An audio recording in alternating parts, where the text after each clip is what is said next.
Assalamualaikum warahmatullahi wabarakatuh. Guys, malam ini kita ada temu janji ya. 9:30 malam dekat Google Meet. Kita nak buat apa? Diskusi percubaan Terengganu Physics 2020. Okey? Jangan lupa ya.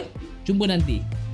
Kita teruskan perbincangan kita pada malam ini ya tuan-tuan dan puan-puan, iaitu kertas Physics kertas 2 percubaan SPM yang kita perolehi daripada Negeri Terengganu ya. Negeri Terengganu disediakan oleh panel Akram Negeri Terengganu. Okey. Baik, kita telah membahagikan tugasan-tugasan untuk murid Sesta tu sendiri explain. Soalan 1 grup ni, soalan 2 grup ni, soalan 3 grup ni. Jadi, tanpa melengahkan masa lagi, kita jemput pembentang yang pertama, soalan yang pertama, okey? Siapa soalan yang pertama? Saya Ego. Siapa tu? Perkenalkan diri anda ya. Selamat malam, selamat datang kepada ke rancangan kita pada malam ini. Saya Syarwadi daripada kelas 5S. Okey, anda sihat ke pada malam ini ya? Bagaimana, sudah makan malam? Sudah Ego, sihat Ego. Alhamdulillah. Okey, boleh teruskan dengan pembentangan anda. Ada sama ada anda nak share skrin anda ataupun mana-mana pun tak kisah. Saya tak payah hasil skrin. Saya kita jawapan je. Okey, boleh, tak ada masalah. Okey, tengok soalan nombor 1. Radius 1 menunjukkan graf hal laju melawan masa bagi sebuah permainan. Okey, kita tengok graf kita pada graf X, T, graf Y, graf pula. Pada aksi Y ada V, itu hal laju. So, soalan A, apakah yang dimaksudkan dengan hal laju? So, ini kena hafal maksud hal laju ni. So, jawapan dia ialah hal laju ialah kadar perubahan pusaran. Ya, betul. Hal laju adalah kadar perubahan jarak ke sasaran? Sasaran, ya betul, tepat sekali. So, cikgu tolong tulis kat sini. Hal laju adalah kadar perubahan sasaran. Okey, alright, continue. Okey, B, berdasarkan dari 1, tandakan right pada jawapan yang betul dalam kotak tekan. Okey, kotak pertama, kereta itu bergerak dengan percikan seragam pada PQ. So, tengok PQ dia malah. So, pasal ni dia bukan percikan seragam, dia so dia bukan percikan seragam, dia percikan sifar. So, salah, kita biar je, jangan tanda apa-apa. So, boleh tak kalau dalam SPM cikgu nak tanda pangkah? Tak boleh. Sebab apa? Dia bagi arahan. Dia bagi arahan tandakan right. Okey. Kalau kamu tanda pangkah dekat kotak ni macam cikgu buat sekarang ni, walaupun kat sini kamu tanda right, kemungkinan kamu akan dapat kosong markah kat situ. Okey? Okey, teruskan. Okey, kotak kedua. Kereta itu bergerak dengan percikan sifar pada PQ. So, betul lah. Itu je lah pilihan kamu 50-50 je kan? Ya, jawapan dia. So, tanda kotak yang kedua tu. Tanda right pada kotak kedua. Okey, alright. Soalan seterusnya? Okey. Soalan B2. Kira jarak yang dilalui oleh kereta mainan itu. So, kita boleh kira menggunakan formula keseluruhan bawah graf, formula luas bawah graf, iaitu kira luas segitiga dari 0 ke 4, lepas tu kira segi 4 PQ, segi 4 dari PQQ.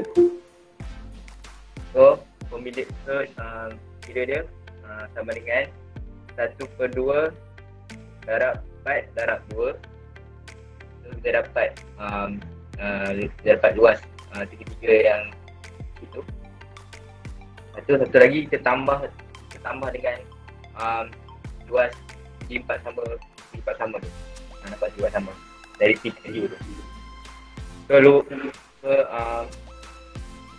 punya dia punya luas dia 4 darab 2, iaitu dari 8 ke 4 tu jarak dia 4 unit. Dari 4 darab 2 4 darab 2. Okey. Dari bawah ke atas tu 2 unit. So okey. tambah dapat jawapan 12 meter. Okey, 12 meter. Unit jangan lupa unit.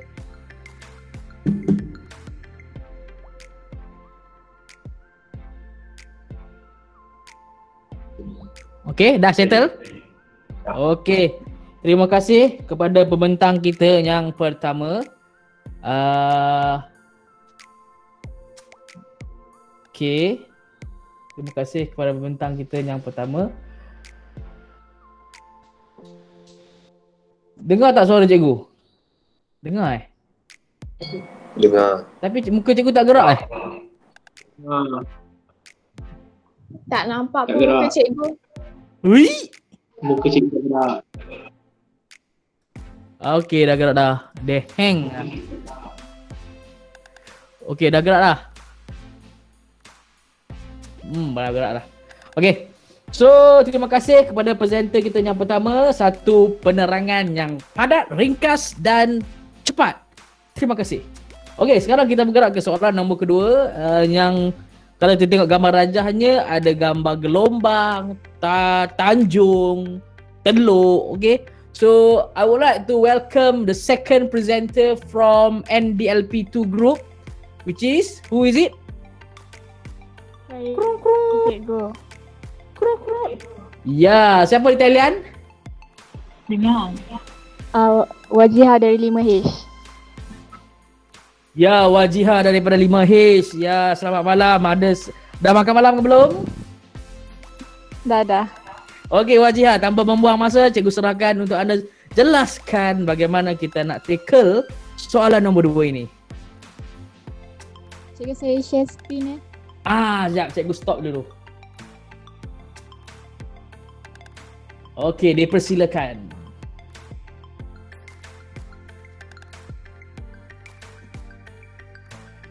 Untuk soalan 2, Raja 2.1 menunjukkan satu fenomena yang berlaku di kawasan pantai.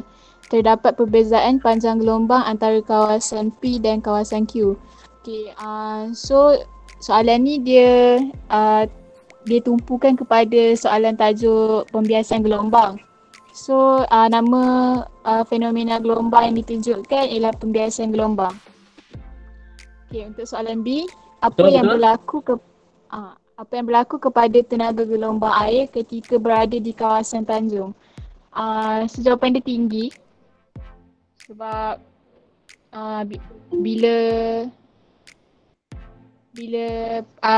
secara ringkasnya pembiasan ni dia akan berlaku apabila laju dia berubah. So pembiasan gelombang ni dia akan disertai dengan perubahan arah perambatan dan panjang gelombang. Itu faham kan? Okay. So far faham, tapi macam mana tinggi tu datang kat mana? Kat mana kita nak tengok? Sebab dia daripada kawasan yang dalam ke kawasan yang cetek. Ya, tepat sekali. Okey, dia tak kisah sebenarnya sama ada di kawasan tanjung ke ataupun di kawasan teluk je. Tapi semua gelombang ni asal dia daripada laut, tengah laut, daripada laut dalam tu. So bila dia menghampiri pantai, menghampiri kawasan sama ada teluk ataupun tanjung, kawasan tu semakin lama semakin cetek. Jadi tenaga tu semakin lama dia akan semakin bertambah. Itu je. Okey, teruskan. Okey, untuk soalan C, soalan C1 dia suruh lukiskan satu garisan yang menunjukkan normal bagi titik R, dan soalan yang kedua, corak muka gelombang selepas melepasi titik R di kawasan air cetek. Okay, so boleh tengok dekat rajah ni, dia suruh lukis garis normal untuk garisan R ni. So garis normal tu mesti berserenjang dengan garis R ni. So yang putus-putus ni ialah garis normal dia. Okay, lepas tu kalau kita tengok dekat Raja 2.2 ni, dia tunjuk arah perambatan tu daripada air dalam kepada air cetek. So kalau gelombang air tu datang daripada kawasan air dalam ke kawasan air cetek, so dia punya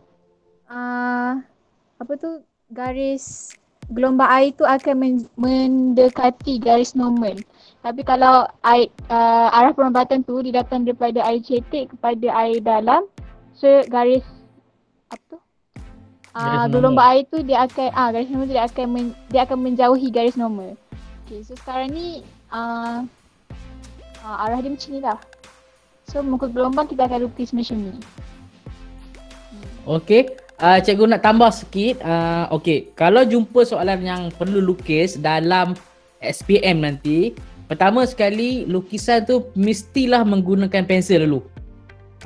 Sebab apa? Kalau tiba-tiba you done wrong, kamu buat sesuatu yang salah, kamu tak boleh guna liquid paper ataupun correction tape in your SPM. Lepas tu kamu dah tak boleh nak padam. So kamu akan jadi kelam kabut. Your mind will get bother. Kamu nak lukis kat kawasan lain, kamu akan problem kat situ. So elakkan this kind of risk. Minimumkan risiko kamu.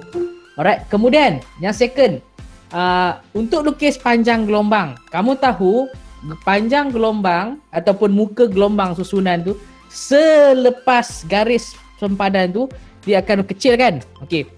Gunakan pembaris dan pastikan dua perkara. Yang pertama, jarak di antara gelombang tu lebih kecil daripada gelombang asal yang sebelum pembiasan tu. Kemudian minimum kamu kena lukis garisan, ada berapa garisan tu, lukis 5 garisan untuk selamat. Lukis 5, jangan lukis 1, jangan lukis 2, lukis 5 garisan. Dan garisan ni perlu straight line dan garisan ni perlu seragam dia punya jarak dia.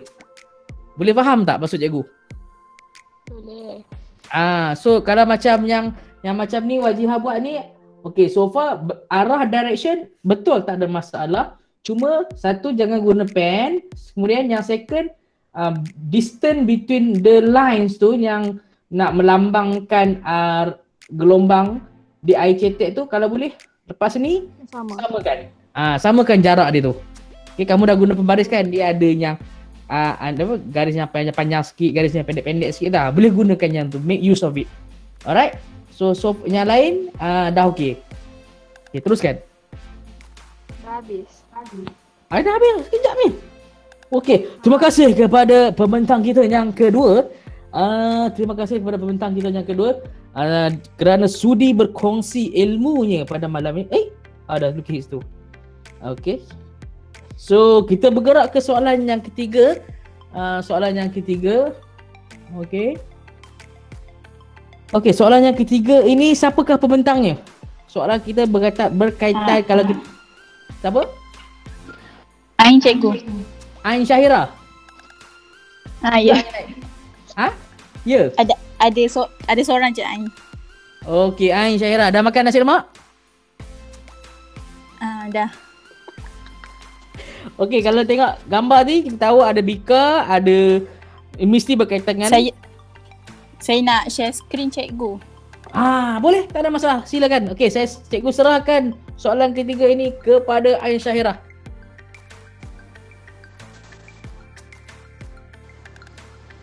Nampak ke semua? Belum lagi. Dia sedang datang. Nampak. Cikgu tak nampak. Nampak? Nampak. Nampak. Okey, nampak dah. Okey. Okey, Rajah 3.1 menunjukkan logam P berjisim 300 gram, suhu awal dia 100 darjah Celsius, direndam dalam air 200 gram. So, dia bagi siap graf kat sini untuk bongkah P. Dia kata sampailah, dia kan melawan apa? Berkadar songsang gaya ni. So maknanya kat sini, dekat titik ni, maknanya dia dah sampai keseimbangan terma. Okey. Untuk soalan 3A dia kata apakah yang dimaksudkan dengan keseimbangan terma. Jadi maksud dia kadar bersih pemindahan haba antara dua objek adalah sifar. So soalan 3 ini kebanyakannya banyak ditanya dekat soalan paper 1 juga. So untuk 3B, berapakah suhu bongkah P apabila ia mencapai keseimbangan terma? Okey, kejap. Kan Cikgu nak keseimbangan mencelah. terma. Soalan A tadi. Okey, jawapan yang pertama betul. Keyword dia kadar kadar bersih antara pemindahan antara dua objek tu adalah sifar, betul. Kalau katalah kamu jumpa soalan yang macam ni, jumpa jawapan yang macam ni, dia cakap dua jasad ataupun dua objek mempunyai suhu yang sama. Boleh terima ke tak boleh terima jawapan macam tu? Boleh. Sebab kadar pemindahan haba dia dah sifar. So maknanya haba antara dua jasad tu samalah. haba tak sama lagi, tapi suhu yang sama. Faham tak? Faham. Okay, alright. So kalau dia jawab suhu dua objek tadi mempunyai suhu yang sama, boleh diterima. Ataupun jawapan yang kamu letak ni kadar pemindahan sifar, diterima dua-duanya. Okay, teruskan. Okay. Untuk soalan 3B dia tanya berapakah suhu bongkah P apabila ia mencapai keseimbangan terma. So dia kata keseimbangan terma kan dah sifar yang kadar pemindahan apa dia. So maknanya dia dah kat sini lah. Kan? Tak nampak Sekejap. Okay, dah kat sini. So maknanya kita gariskan dia macam ni. So maknanya dia ada dekat 45 darjah Celsius. Okay, untuk soalan C1, hitungkan kuantiti haba yang dibebaskan oleh bongkah P apabila mencapai keseimbangan terma. So kita guna formula ni, Q sama dengan MC theta. So kat sini kan dia bagi 300 gram. So kita tukarkan dia kepada kg, so dia akan jadi 0.3. 900 gram ni ialah muatan haba tentu dia 900 gram. Lepas tu ini ialah perubahan haba dia sebab dia kata suhu yang ni 100 darjah Celsius kan. Dan dia berubah jadi 45 darjah Celsius. So kita nak kira soalan ringkas tu. Perlu tak tukarkan suhu tu dalam suhu yang kamu guna 100 darjah Celsius tu tukar kepada Kelvin? Perlu ke tak perlu? Tak. Kenapa? Sebab itu perubahan suhu. Sebab betul. Sebab kita nak cari perubahan saja. Kalau kamu tukar pada Kelvin pun at the end kamu nak cari beza dia sahaja. Okey, teruskan. Okay, so kita masukkan je ikut based on formula tu dapatlah 1485 joule. So kalau nak tulis dalam kilojoule pun boleh. So kalau kilojoule jawapan dia 1485 kilojoule. Ni kalau kita buat dalam kilo tu lah kan. Okay, untuk soalan C2, berdasarkan jawapan anda pada C1, hitungkan suhu awal air. So kita guna formula kan bila dah sampai ke keseimbangan terma, so suhu bilangan haba yang dibebaskan suhu tu sama kan. So maknanya kita guna formula MC theta sama dengan MC theta. So yang untuk bongkar tadi kita dah dapat ini dia punya kuantiti haba yang dibebaskan tu. So dapat 14850 joule tu. So kita samakan dengan jisim air tadi 200 gram, okey 200 gram jadi 0.2 kilogram. Muatan haba tentu dia 4200. 45 tolak X sebab kat sini suhu kita tak tahu suhu awal air tu. So tapi kita dah tahu yang suhu sama dia berapa kan. So 45 darjah Celsius. So kita nak cari perubahan suhu dia. So 45 tolak X. X ni kita anggap sebagai suhu awal air tu. So bila kita selesaikan dapatlah ni 27.32 darjah Celsius. Jangan lupa tulis unit. Okey, betul. Okay. Alright, terima kasih kepada Ain atas perkongsian tadi. Betul, dia punya apa kita sebut kat situ, pengiraan betul, langkah jalan kira pun betul, tak ada masalah. So far cikgu puas hati. Ya, soalan apa? Cikgu. Kalau yang soalan C2 tu saya buat 27 je boleh ke? Soalan C2. Dia kan jawapan dia 27.32. Dia buat 27 je. Kamu tekan kalkulator keluar apa? 27.32. Follow dalam kalkulator. Okay. Sebab dia soalan simple dan dia tak minta kamu bundarkan kepada apa panggil perpuluhan yang terdekat. Follow je. Kecuali kamu tekan kalkulator dapat contoh 1/3 dapat 0.33333333 ke dah. Tak payah dah salin semua yang dalam kalkulator tu. Just salin yang siapa tu? Bunyi siapa tu? Ain Syahira, kuat sangat tu bunyi.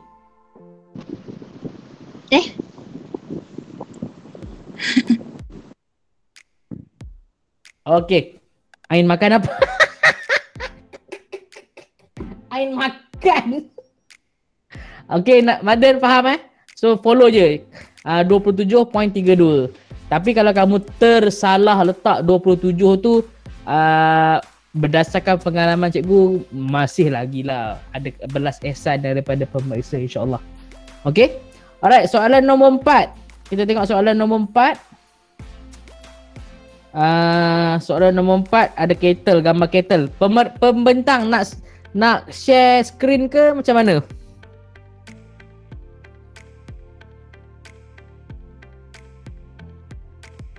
Pembentang?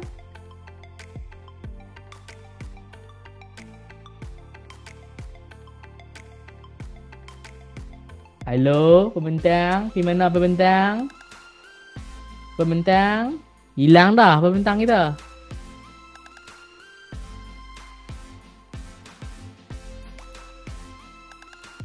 Hello?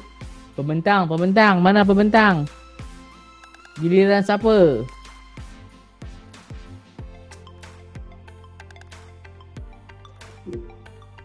Soalan nombor 4. Soalan nombor 4. NDLP 4 lah sepatutnya. NDLP 4.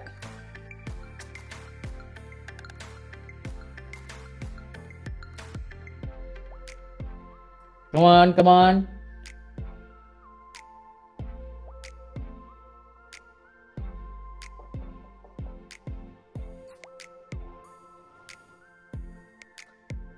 Tak ada pembentang soalan nombor 4 ni. Biar betul. Siapa dia punya guru muda dia? Lepas ni kita bagi semua grup guru muda ni je. Muhammad Luqman Abdul Hakim, kamu ke? Cikgu, ada problem dengan boleh, siapa tu? Siapa cerang cakap tadi? Saya Abu Amsyar dari BPH. Siapa? Rodensia? Abu Amsyar. Rodensia tu sejenis tikus yang besar tu. Okey, selamat datang kepada Abu Amsyar daripada 5H. Selamat malam diucapkan. Semoga sihat di sana ya, di dalam talian sana. Okey, cikgu serahkan mic untuk Abu Amsyar menjelaskan soalan nombor 4 ini. Nak share screen ke macam mana? Tak apa cikgu. Okey, cikgu share screen. Baik. Alright.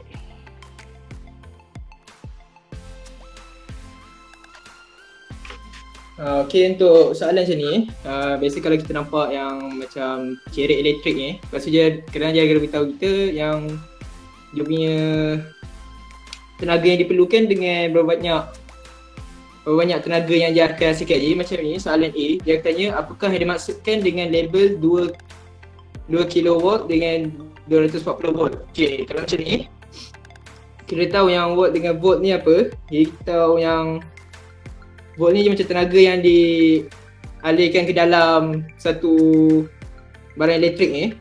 Lepas tu yang 2 kW ni maknanya tu tenaga yang diperlukan. Jadi kalau macam ni kita jawab apa nama benda ni? Cerit elektrik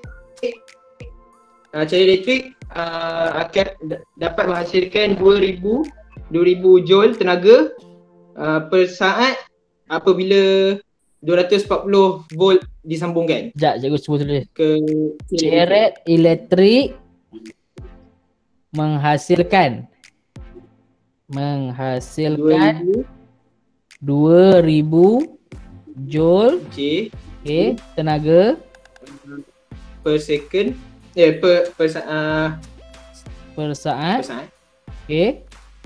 apabila 240 volt disambung dialirkan ke dalam 240 volt.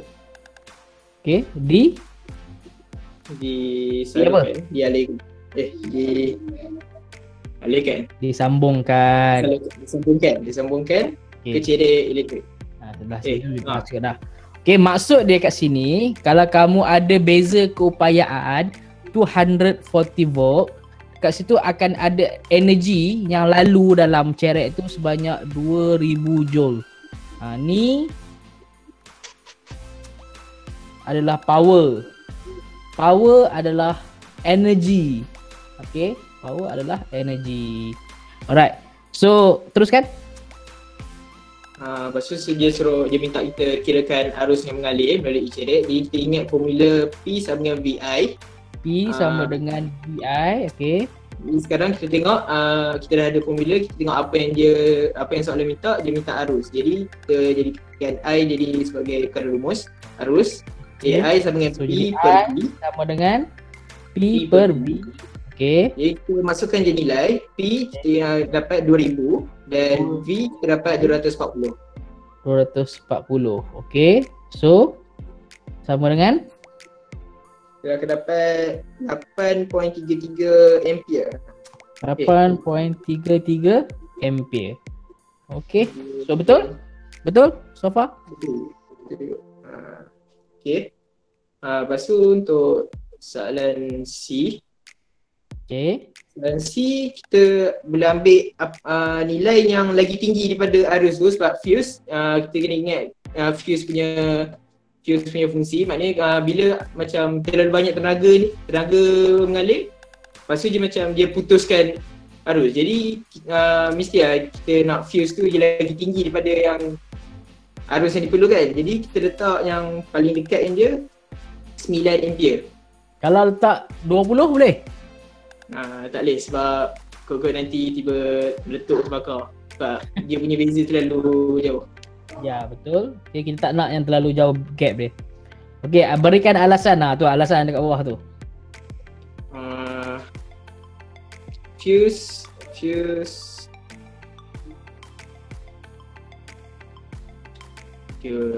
istilah dia lagi tinggi sedikit daripada arus yang dialirkan ke dalam ceret elektrik.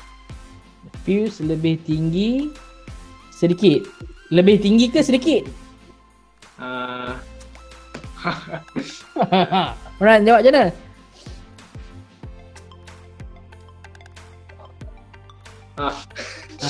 Apa dia? Kamu nak tahu apa?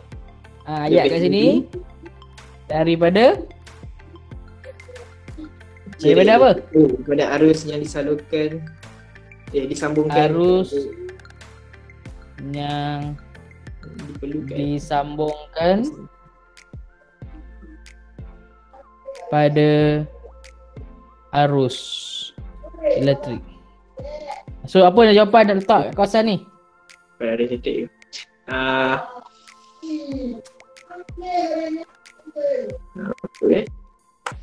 Fuse lebih tinggi.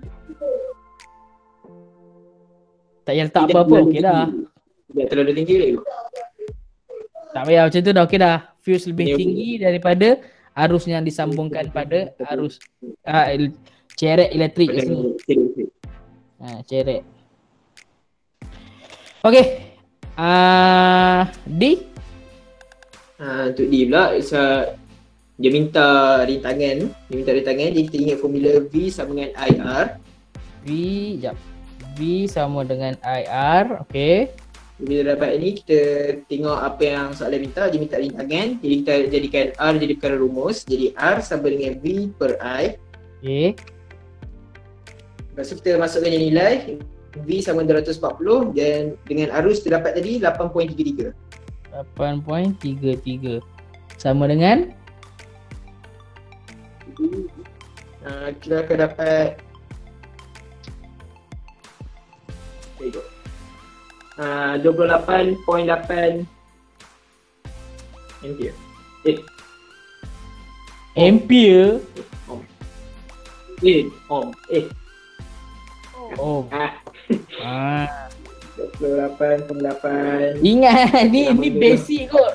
Rintangan dengan ohm ah. Ingat Ohm. Memang ohm pun. Juga. Bukan ohm. Very good. Okay, thank you. Habis soalan nombor 4. Terima kasih kepada apa nama tadi? Abu Amsyar. Ya, Abu Amsyar, terima kasih kerana sudi memanggil kita di konti ni ya. Seterusnya kita teruskan lagi dengan soalan yang kelima. Soalan kelima. Cikgu. Ya, siapa di talian? Cikgu, soalan C2 tadi tu boleh ke jawab to prevent overcurrent flow? Okay. Kamu cikgu rasa tak boleh. Sebabnya dia kata alasan kenapa kita pilih nilai fuse tu 9A. Kita memang pakai arus pula. Arus tu per 2. Kita memang pakai fuse. Okay. Tujuan nak pakai fuse ni untuk menghalang elektrik ataupun current yang berlebihan. Faham kan? Okay. Tujuan kita gunakan fuse, kita nak halang arus berlebihan masuk ke dalam peranti elektronik tadi. Sama ada cerek, TV, PS5 ke. So, kita pakai fuse sebab nak halang elektrik yang berlebihan. Sekarang ni, nilai yang berlebihan tu kita nak set berapa? Dekat cerek elektrik ni, dia perlukan, kalau kamu tengok kita kira tadi, dia perlukan 8.33 ampere. So, kalau kita letak fuse yang bernilai 7 ampere katakan, kita letaknya 7 ampere. So current yang masuk kepada cerek elektrik tadi tak cukup. Jadi cerek elektrik tu tak boleh nak panas sepenuhnya. Kalau masuk 9, kalau kita benarkan arus yang lalu dekat fuse tadi 9, jadi elektrik yang melepasi fuse tadi yang sampai kepada electric kettle tadi 8.33, ya, lebih sikit lah maksudnya, tapi still boleh manage oleh cerek tu. So pemanasan boleh berlaku. Tapi katakanlah tiba-tiba kamu letak pakai fuse yang bernilai 20 ampere. So arus yang masuk ni tiba-tiba masuk, katakanlah masuk 20 ampere dekat cerek elektrik tadi. Kemungkinan besar cerek tadi tak mampu nak tampung lebih daripada 10 katakan. Jadi apa yang akan berlaku? Cerek ni akan rosak, hangit, terbakar. Jadi kenapa kita pilih 9? Kita boleh pilih 10 ataupun boleh pilih 20. Tapi kenapa kita tak pilih yang 2 ni? Itu yang soalan ni minta kita tanya, kita jelaskan tadi. Sebab lebih tinggi daripada arus yang disambungkan pada arus cerek. Kalau kamu kata sebab apa tadi? Hilang lah. To prevent overcurrent flow. To prevent overcurrent flow tu bukan kenapa, lebih sesuai untuk kita jawab kenapa kita nak guna fuse. Faham tak? Hello? Faham. So kita tak address soalan yang atas ni. Risau je gue ingat cakap dengan mikrofon seorang-seorang. Okay? Any question yang lain?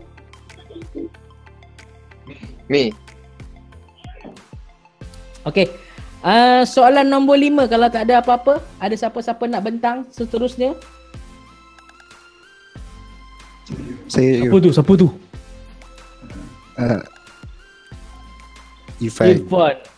Irfan. Okay. Apa? Irfan apa? Irfan Nizam. Ya, Irfan Nizam, selamat malam. Selamat datang kepada kelas kita pada malam ini. Semoga anda bahagia di sana ya. Okey. Tanpa membuang masa, kita serahkan segmen ini kepada Izam tadi. Irfan. You. Okey, silakan Irfan. Okay. Okay, untuk soalan 5. Okay, dia bagi kat sini gambar raja, spesifikasi cawan, kaca dan juga perspek. So, tengok soalan A. Kejap. Soalan 5 ni dah start kan? Soalan perbandingan kan? Dah. Okay. Alright, okay. Continue. Okay. Soalan A, dia tanya apa maksud refraction. So kat sini apakah maksud pembiasan kan? So kat sini dia bagi markah free je untuk kita. So kita kena betul. ingat kena ingat soalan apa semua definisi lah. So dekat sini soalan dia what is the meaning of refraction? Refraction is a bending of light due to a change in direction and speed as it enters a medium of different optical density. Okay, itu ayat panjang dia. Apakah keyword yang kena ada kalau kata tiba-tiba kamu masuk SPM terlupa pula ayat yang panjang tu? Keyword dia kena ada apa? Keyword dia change in direction and speed. Perubahan arah dan juga laju. Change in direction. Okay. Change in speed. In speed. Okay. So baru 2. Ada satu lagi.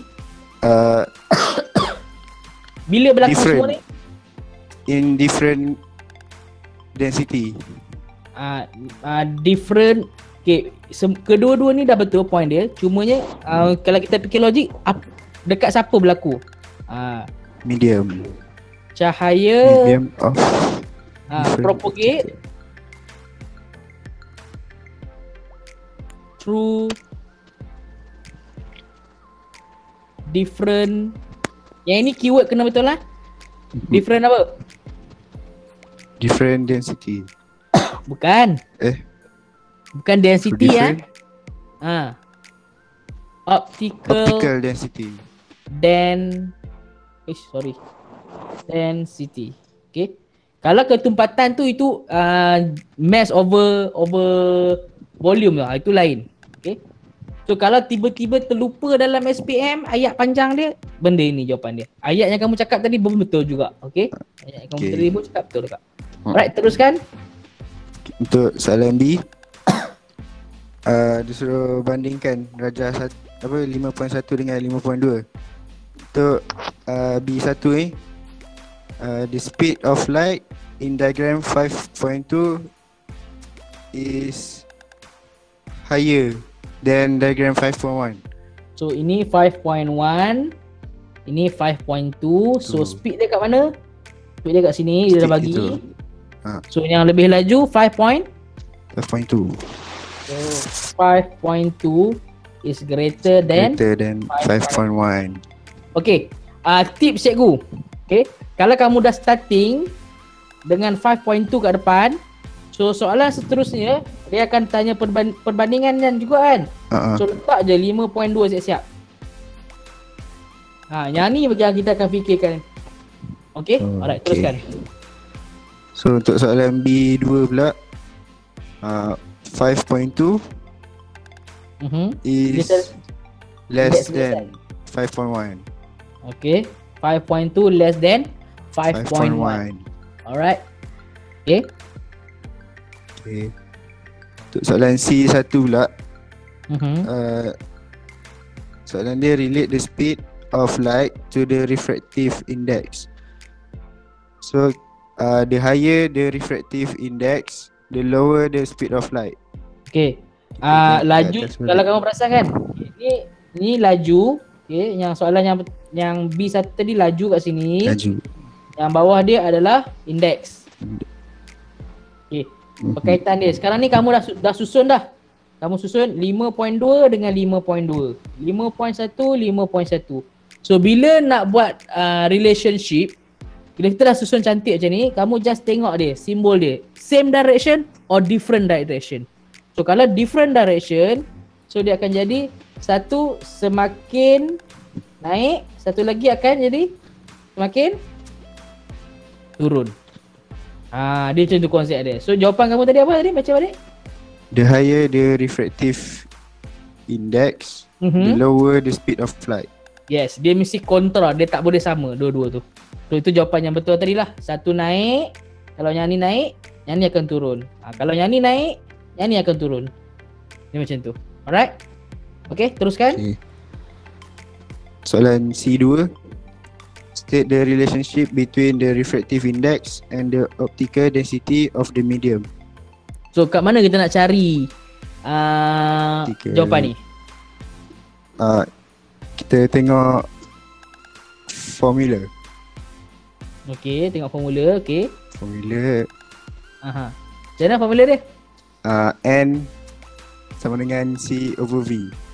N sama dengan C over V. Over V. Okay. So kalau kata nak tengok kat gambar Rajah ada ke tak ada?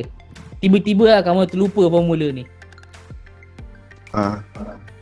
Ada tak dalam jawapan ni kat sini diberikan? Tak ada. Ni kamu cakap antara indeks biasan. Okey, indeks biasan. Dekat sini dia bagi indeks biasan, dekat sini indeks biasan. Okey. So kalau kita tengok indeks biasan 5.1 lebih besar daripada 5.2. Okay, so indeks ini indeks biasan. Okay, apa yang cikgu nak terang kat sini adalah cara nak cari jawapan kalau tiba-tiba kamu lupa formula tadi. Okay, satu lagi ketumpatan optik medium. Okay, ketumpatan optik medium.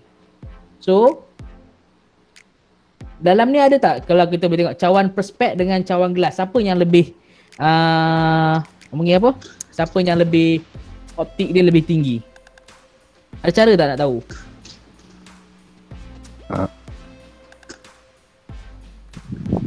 Macam mana? Ada? Tahu you. Tak tahu. Dia macam ni, simple je. Okay. Kalau kamu tengah berjalan dekat pasar malam ni, selalu cikgu dah guna banyak kali dah, cikgu rasa analogi pasar malam ni. Kalau pergi waktu maghrib, waktu tengah pack kan, waktu maghrib orang ramai. Kamu nak berjalan dari hujung pasar malam ke hujung pasar malam waktu maghrib dengan waktu pukul 10. Yang mana lebih laju kamu senang bergerak? Pukul 10. Sebab apa? Orang dah tak ramai. Sama juga dengan cahaya tadi. Kalau dia masuk dalam satu medium, ketumpatan optikal dia tinggi, dia susah nak pergi, dia lambat. Jadi dalam kes ni, siapa yang lagi slow? Lagi slow glass. 5.1. So glass slow, perspek fast. Okay.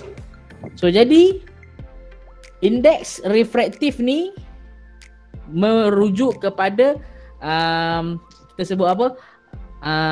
Ketumpatan optik yang tinggi ke rendah kalau slow? Slow tinggi. Itu cara nak lihat ni, kita sebut alam di balik barzah. Aduh. Okay. Alright, so hubungan dia semakin tinggi. Makin tinggi apa? And makin tinggi optical density. Semakin tinggi optical density. Okay, betul tak kalau kita tengok balik? Betul. Semakin tinggi semakin slow, semakin rendah semakin laju. Jadi semakin laju ni maksudnya dia punya ni semakin kurang lah kan? Dia punya ni kurang lah, dia punya optical density dia. Okay, optical density semakin berkurangan. Tapi dalam SPM jangan buat macam ni Jangan buat anak panah ni. Ni jangan buat macam ni.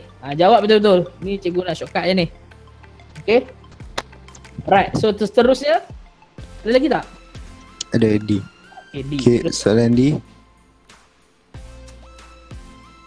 Soalan apa? Ni Explain. Okay.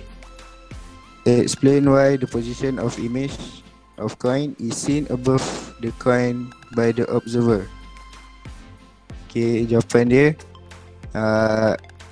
the ray of light travel from water to air. So the ray of light refracted away from the normal. Ulang balik cikgu tulis. The ray of light. Okay, the ray of light travel from water to air. Bukan travel bang ada perkataan lain sesuai apa?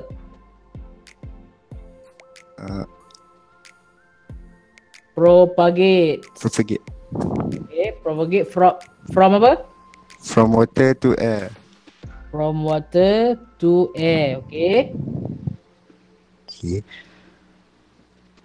So the ray of light refracted away from the normal line.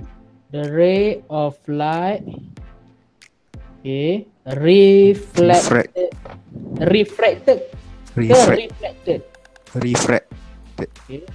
Refracted away from the normal line. From the normal line. Okay. Alright. Itu je. Betul. Okay, betul lah tu. Okay, dibiaskan menjauhi garis normal. E. Okay. Untuk E. Okay, baca soalan. The water in the glass in diagram 5.3 is replaced by olive oil with same volume. Optical density of olive oil is higher than water. What happened to the position of the image of coin seen by the observer in the olive oil? So, dia punya kedalaman dia akan jadi berkurang. Kedalaman berkurang. Okay, kedalaman berkurang. Alright.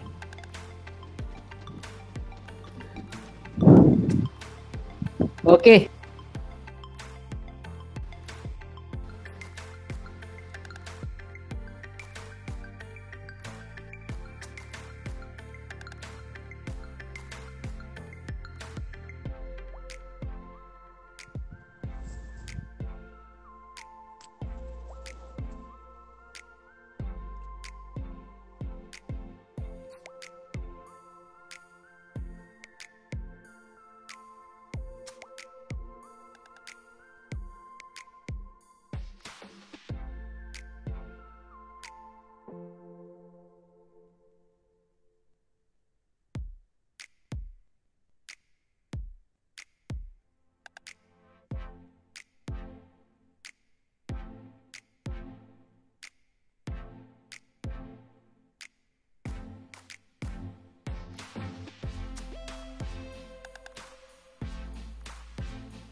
Ni unmute tu.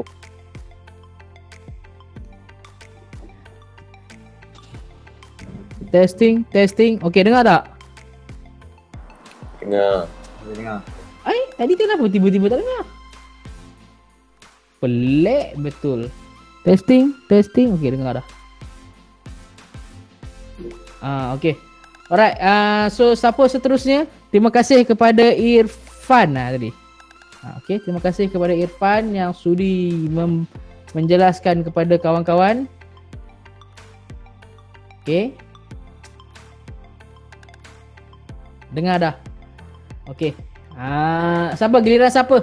Kalau tak ada soalan untuk nombor 5, soalan siapa? Nombor 6, siapa pula gilirannya? Auni, cikgu. Ya, Auni, selamat malam.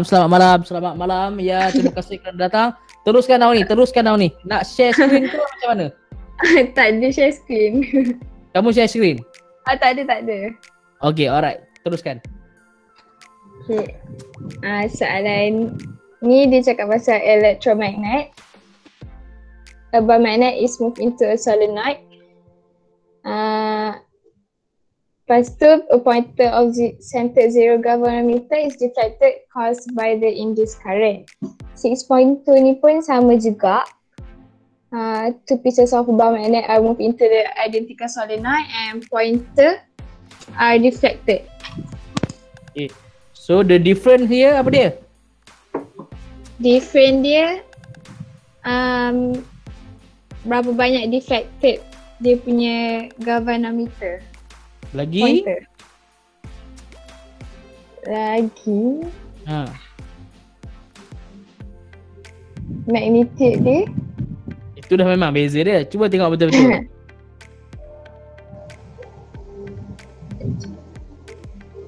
Ni, tengok ni tu.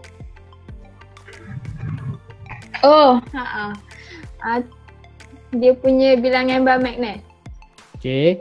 So ini yang kamu akan buat perbandingan nanti. Bilangan dia punya solenoid dia, gelungan dia sama ke berbeza? Sama. Okay, macam mana kamu kata sama? Kira. Kira sendirilah. Okay. Alright, so terus jawapan dengan soalan 6A. Meaning of induced current. A current produced when a conductor cuts a magnetic field. Current produce, okay, when, ulang balik. When a conductor cuts a magnetic field. Cuts a magnetic field. Okay, itu je. Boleh tambah sikit lagi kat sini. Okay, a current produced when a conductor, okay, cuts a magnetic field. Kamu kena macam mana nak masukkan perkataan ni? Gerakan relatif ataupun relative motion. Macam mana nak masukkan dalam ayat kamu? Bagi lengkap sikit.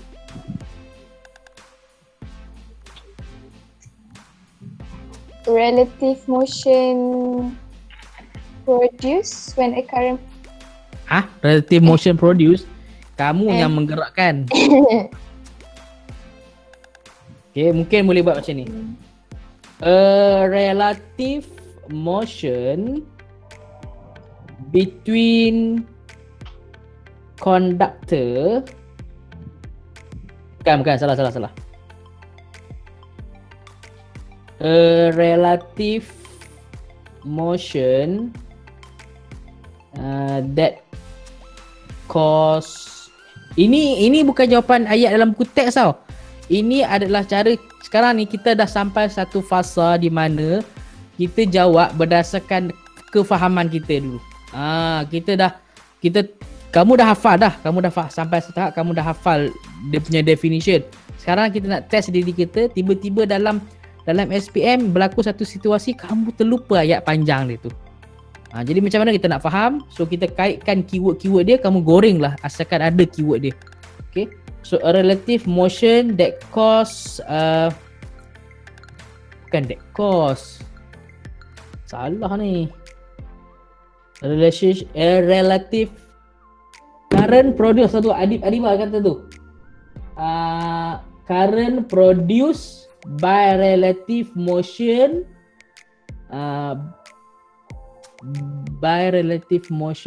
ya, macam ni. Kalau buat macam ni boleh tak? Kita mereka ayat current produce when pening kepala dah. Tak payahlah, kita abaikan je lah. Yang kamu bagi tu betul dah sebenarnya. Cuma nak tambahkan gerakan relatif tu. Kamu faham kan maksud gerakan relatif tu between conductor and the magnet, and then what happen is the magnet ataupun the flux is being cut by the conductor. Nanti kita refer balik ayat buku teks. Okay, lupa lah. Alright, so B.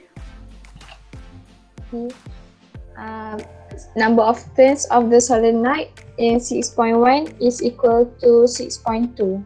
Okay, sekali kamu cakap kira sendiri.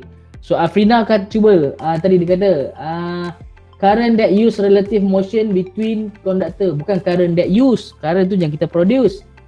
Ayuni cakap a current produced when a conductor cuts a magnetic field in a relative motion. Yes, boleh pakai ayat tu.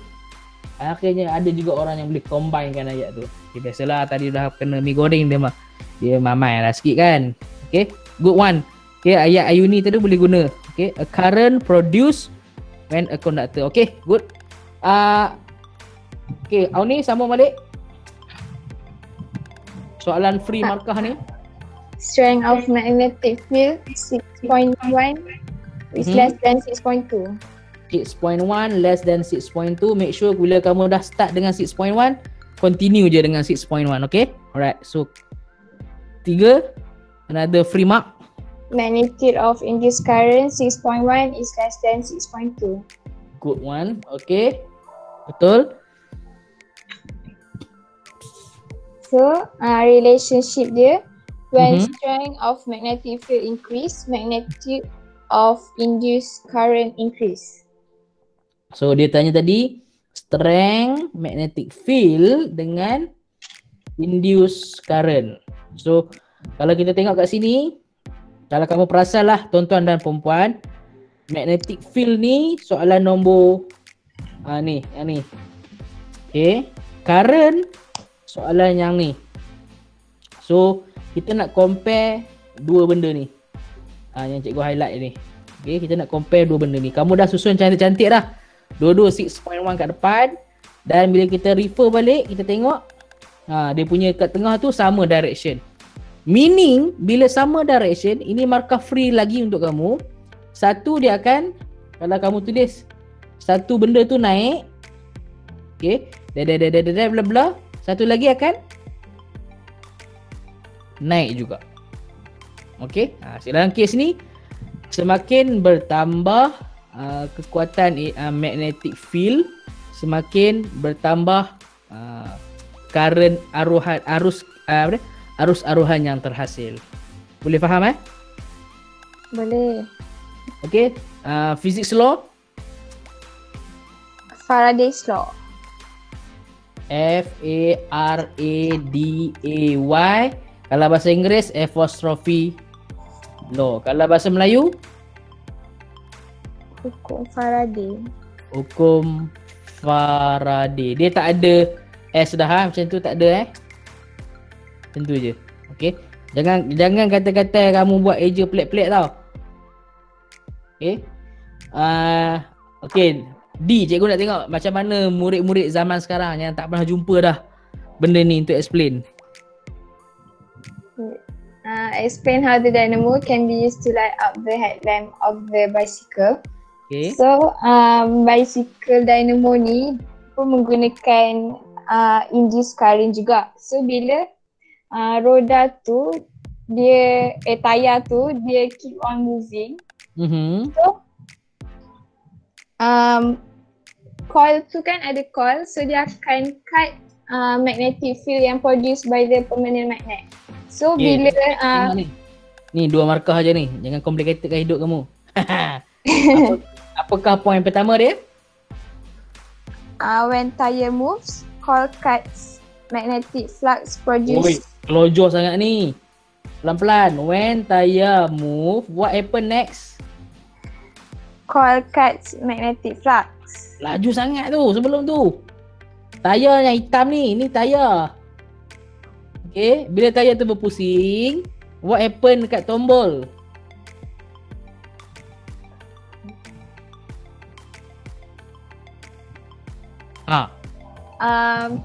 Tombol dia memusingkan magnet tu. When tire rotates ataupun move, the knob also rotate. Okay. Hence, sebabkan knob ni bersambung kat tengah ni dengan permanent magnet dalam ni, hence the permanent magnet attach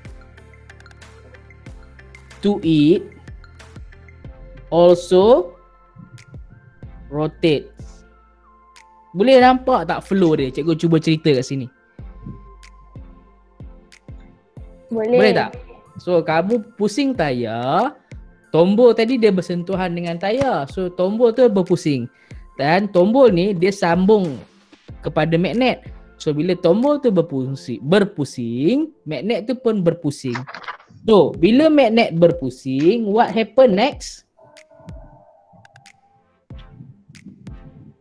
Coil tu dia cut magnetic flux. The coil cuts the magnetic flux. So apa terjadi? Dynamo lights up. Kan. Induce current produce.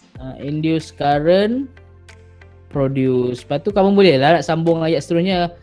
Lights pun menyala. Tapi itu tak ada kaitan, tak ada markah sangat. Yang penting dua keyword ni kena ada dulu. Dua penceritaan ni kena ada dulu. Okay. Afrina, tombol putarkan magnet. Yes, betul. Magnet rotates, betul. Okay tu. Okay, boleh faham lah tu. Alright. So, dah habis ke? Alright. Terima kasih Auni atas penerangan sebentar tadi. Ada lagi? Ada lagi tak? Soalan tak nak tanya? Dah, maksudnya cikgu ada tak soalan siapa-siapa daripada siapa-siapa? 59 orang yang ada sekarang. Tahniah atas your commitment. Okay, ini soalan kita yang terakhir, soalan nombor 8. Ada lagi 2 kita sampai nombor 8 je. Bahagian B kita tak payah buat lagi. Okay. Nombor 7 siapa pembentangnya? Saya. Siapa tu? Kelekuk. Minta jauh sikit daripada radio. Kita ada sedikit gangguan. Tak ada, kuatkan je suara anda. Selamat malam, selamat datang. Siapa nama, boleh perkenalkan diri? Saya Nur Afika Nabila. Hari ini saya akan bertangkai soalan 7. Ya, Nur Afika Nabila daripada kelas 5B. 5B, kelas cikgu sendiri. Okey, teruskan. Saya nak share screen. Okey, sekejap cikgu keluar. Stop sharing. Okey, cikgu dah stop. Kamu boleh present.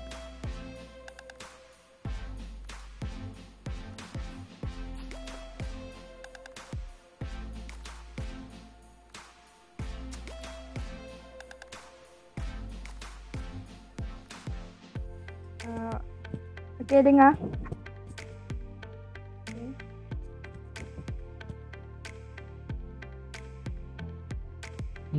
Mana dia, tak nampak pun.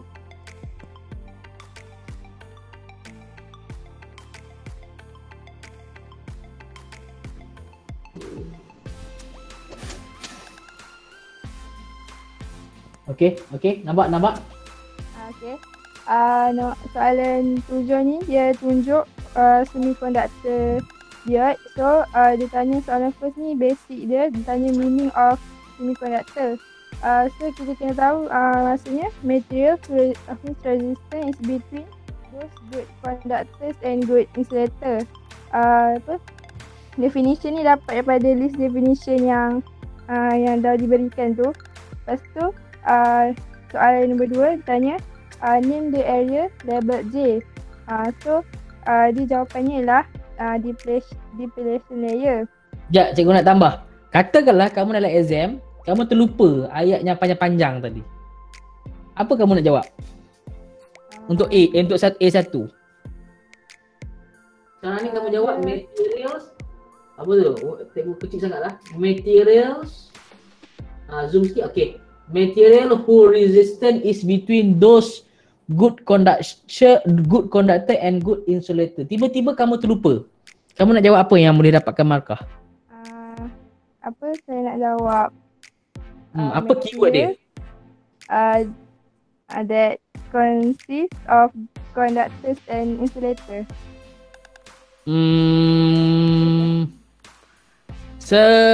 Secantiknya lagi kamu jawab bahan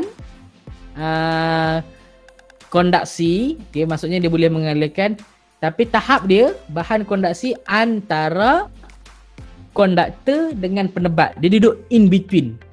Kamu ada konduktor, kamu ada penebat, so bahan tu duduk tengah-tengah. Tahap kondaksi dia dekat tengah-tengah. So jadi kamu boleh jawab macam tu juga. Bahan ataupun unsur kondaksi antara konduktor dan penebat. Sebab tu kalau kamu tengok nama dia semi-konduktor. Sekejap dia boleh mengalirkan, sekejap dia tak boleh. Dia jadi semi. Semi tu tengah-tengah. Alright, okay, teruskan. Okay. Lepas tu soalan B ni dia tunjuk dia itulah dia punya raja tu. Okay, jawapannya berarti dia tanya explain why the wave pattern of the CRO as shown as diagram 7.2.2. Okay, so dekat in the arrangement dia is in forward bias arrangement, maksudnya dia pincang ke hadapan. So bila dia pincang ke hadapan ni arus ni boleh lalu. Zoom sikit. Sebab anode diode tu dia bertemu positif bateri dan cathode diode tu dia bertemu negatif bateri tu. So dia so dia allow current to flow in one direction only. Berbeza pula kalau kalau pincang songsang, maksudnya dia punya diode tu tempat dia terbalik. So dia akan dia tak boleh lah lalu kan. So kalau macam ni the process is called half wave rectification. Yes. Okay, separuh sahaja. Okay. Lepas tu soalan C, dia tanya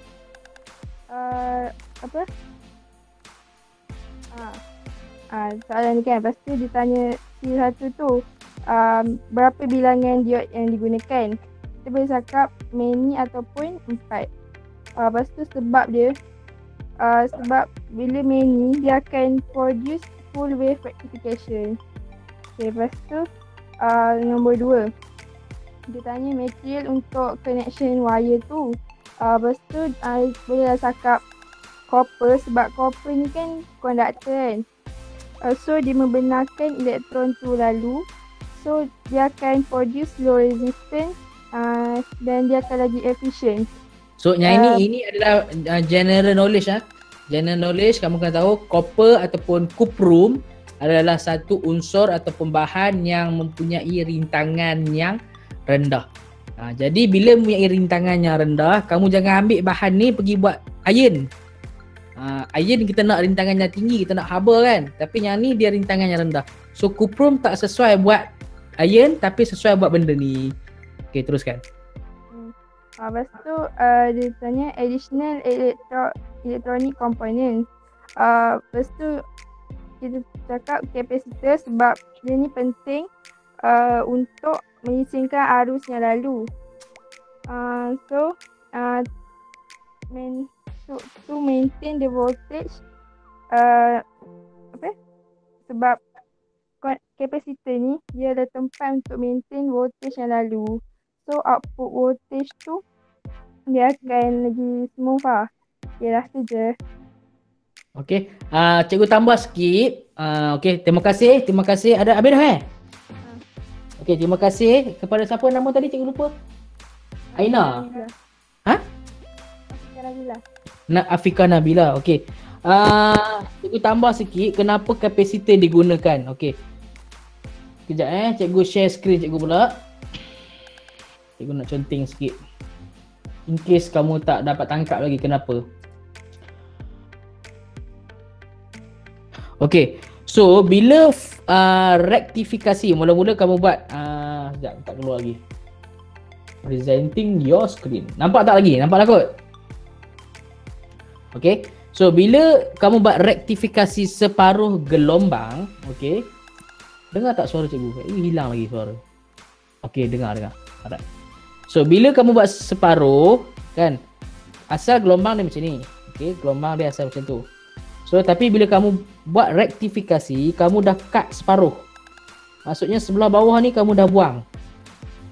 Dia akan jadi macam ni. Juk hilang, juk hilang, juk hilang. Yang sebelah bawah dia dah potong. Itu yang kamu nampak dalam benda ni kat sini tadi ni. Ini kesan dia. Tapi ini adalah rektifikasi separuh gelombang baru. So apa yang berlaku, bila kita buat rektifikasi gelombang penuh, dia akan jadi macam ni. Dia naik, bentuk graf dia. Dia naik, dia turun macam tu. Kemudian dia naik balik. Kemudian dia naik balik. Tetapi kat sini ada satu kawasan yang dia tak rata. Tak best lah kat sini. Jadi apa yang kita gunakan? Kita tambahkan kapasitor.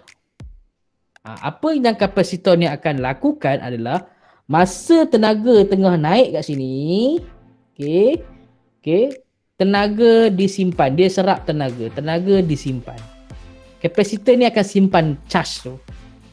Bila dia nak drop saja kawasan ni, apa yang berlaku adalah tenaga dilepaskan. Kapasitor ni akan top up balik tenaga yang kurang. Akibat daripada perbuatan tersebut, graf tu akan jadi macam ni. Asal dia nak turun ke bawah dah. Tapi dia sambung balik. Jadi macam tu. So, ini yang kita akan sebut proses meratakan ataupun smoothen the current. Alright? So far, boleh faham kot? Komen sikit kalau faham.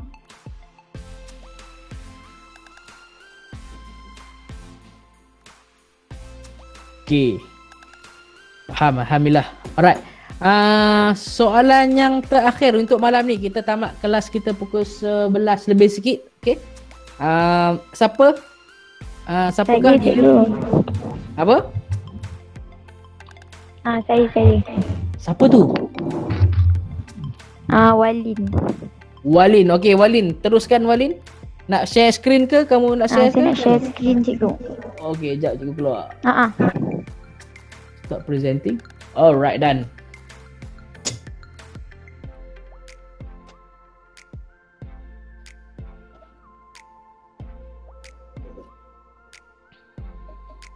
Okay, boleh tengok soalan 8. So, untuk soalan 8A, ditanya apa yang dimaksudkan dengan radioisotop. So, maksud radioisotop ni adalah isotop yang mempunyai nukleus yang tidak stabil.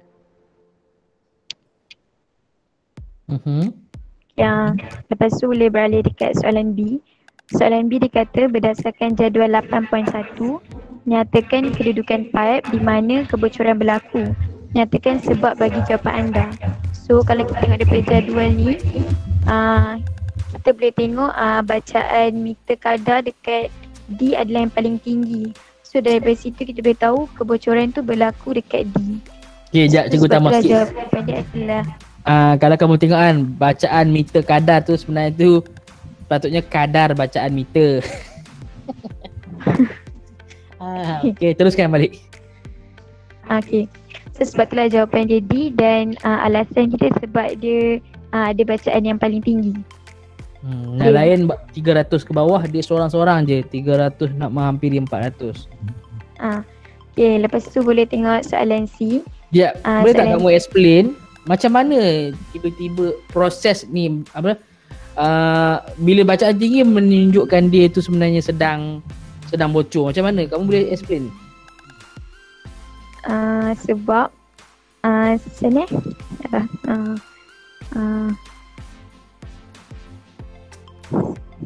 macam mana nak explain? Sebab bila di sana bila kan dia pasang benda tu kan ada dekat 6 tempat kan. So bila kebocoran tu berlaku bila kebocoran tu berlaku tu yang menjadikan bacaan meter tu kan maknanya setiap meter ada bacaan masing-masing. So bila bacaan tu kiranya terlampau tinggi, tu menandakan ada kebocoran berlaku. kot lah saya rasa. Cikgu permudahkan. Okey, kamu bayangkan pipe air bawah tanah ni panjang ni daripada Tapah nak sampai ke KL. Ada satu pipe air besar contoh. Okey, ditanam di bawah tanah. Okey, kamu tak tahu, tak boleh nampak pun. Cuma macam mana berlaku satu kebocoran. Macam mana kita nak detect dia? So apa yang berlaku, apa yang orang pekerja ni boleh buat adalah dekat satu penghujung, contoh dekat Tapah. Okey, air ni nak mengalir daripada Tapah ke KL. Okey, ambil daripada air Cameron Highland. So dekat punca nak masuk air dekat laluan air pipe ni, dia masukkan bahan radioaktif ni. So air ni semua dah mengandungi bahan radioaktif. Okay, so air tu pun masuklah dalam pipe tu. Pipe ni pipe besi yang tebal tu kan. So jadi bahan radioaktif tadi tak boleh tembus lagi. Okay, tak boleh nak tembus pipe yang tebal tadi. So dia pun jalanlah ikut atas pipe tu. Dekat atas tanah lah, dia bukan jalan dalam tanah tu. Jalan atas tanah. Dia bawa alat pengesan, dia detect. Tiba-tiba sampai dekat bido katakan. Alat detection ni tu telah berbunyi. Kerana apa? Kerana dekat situ dalam tanah bawah situ air yang mengandungi bahan radioaktif tadi mengalir keluar daripada batang pipe tadi melalui kebocoran tu. So kat situlah dapat bacaan dia. So that's the reason why alat pengukur dapat bacaan yang tinggi. Harap-harap faham lah. Okey, teruskan Malin. Okey, untuk soalan C, dia kata separuh hayat bagi natrium 24 ialah 15 jam. Hitung masa yang diambil untuk aktiviti natrium 24 menjadi 6.25% daripada nilai asalnya. So asal mestilah 100% kan? Okay, cuba zoom dekat 100 dulu. Cuba zoom dekat 100 dulu. Okay, okay, start dengan 100. Zoom lagi. Okay, Boleh lagi tak? Zoom lagi. Okay. Start dengan 100 dulu. Okay, asal dengan 100%. Okay. So after 15 jam dia akan jadi 50%. Betul. Okay. Lepas tu 15 jam lagi dia akan jadi 25% sebab dia kan separuh hayat kan. Okay, lepas tu separuh daripada 25. So sekarang dah 30 jam. So daripada 25 dia separuh lagi. So 15 jam lagi dia dah jadi 12.5%. Betul. So kat sini dapat 45 jam. Okay, lepas tu daripada 12.5 dia jadi separuh lagi akan jadi 6.25%. So yang ini dah 60 jam dan tadi soalan nak pun sampai dia jadi 6.25%. So daripada situ kita dapatlah masa yang diambil adalah 60 jam. Okey. Kalau ada yang tak faham tolong komen dekat ruangan chat kalau tak faham Okey, Walin teruskan. Okey. Lepas tu boleh tengok soalan D. Soalan D dia bagi jadual yang menunjukkan 3 radioisotop dengan ciri masing-masing. So berdasarkan jadual 8 ni dia minta kita nyatakan sifat radioisotop yang paling sesuai untuk mengesan kebocoran. So yang pertama pasal separuh hayat, kita akan ambil separuh hayat yang singkat. Dan kenapa? Sebab separuh hayat yang singkat ni dia dapat mengesan lokasi pipe bocor tu dengan lebih cepat. Okay. Dan yang kedua, pasal kuasa penembusan. Kita akan pilih kuasa penembusan yang sederhana. Sebab apa? Kuasa penembusan yang sederhana dia boleh tembus tanah tapi dia tak boleh tembus pipe. Okay, dan yang ketiga, pasal keadaan fizikal, kita akan pilih yang pepejal dan larut dalam air. Sebab apa? Dia lebih mudah untuk dikendalikan. Dan untuk soalan E, dia minta kita pilih yang paling sesuai. So berdasarkan ciri-ciri yang ada ni, yang paling sesuai adalah natrium 24. Okey, betul. Okey, cikgu nak tambah sikit soalan yang apa tu D3. Dia tanya tadi kenapa nak guna apa panggil keadaan fizikal tu. Okey, sama ada nak ambil, selalunya kamu dah jumpa dah nak guna cecair ataupun kamu nak guna pepejal. Bila kita nak guna cecair?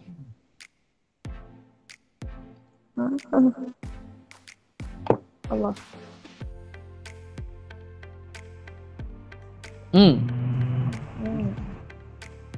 Bila ada kebocoran. Tak, maksud cikgu bila kita nak guna bahan radioaktif yang dalam keadaan cecair, bila kita nak guna bahan radioaktif, sumber bahan radioaktif daripada pepejal. Sebab ada sebelum ni rasanya cikgu kamu pernah jawab. dia nak kesan air kotak, betul tak? Pernah ingat tak soalan tu? Pernah. Dia bagi cecair, dia bagi kotak. Kemudian dia tanya jangka hayat ini antara soalan-soalan favorite kalau tajuk radioaktif. Nak guna keadaan fizikal apa, jangka hayat dia berapa, kadar penembusan dia berapa. So kamu buat banyak soalan lepas ni nanti, kamu tengok fokus kepada kalau jumpa radioaktif dia akan keluar macam ni je. Kalau jumpa soalan radioaktif, set dalam minda kamu, ini soalan nak bagi markah free, jangan lari. Okay, sebab radioaktif ni direct, straightforward je. Alright, so dah habis kelas kita. Ada soalan lagi ke? Tak ada Terima kasih Walin atas perkongsian pada malam ini.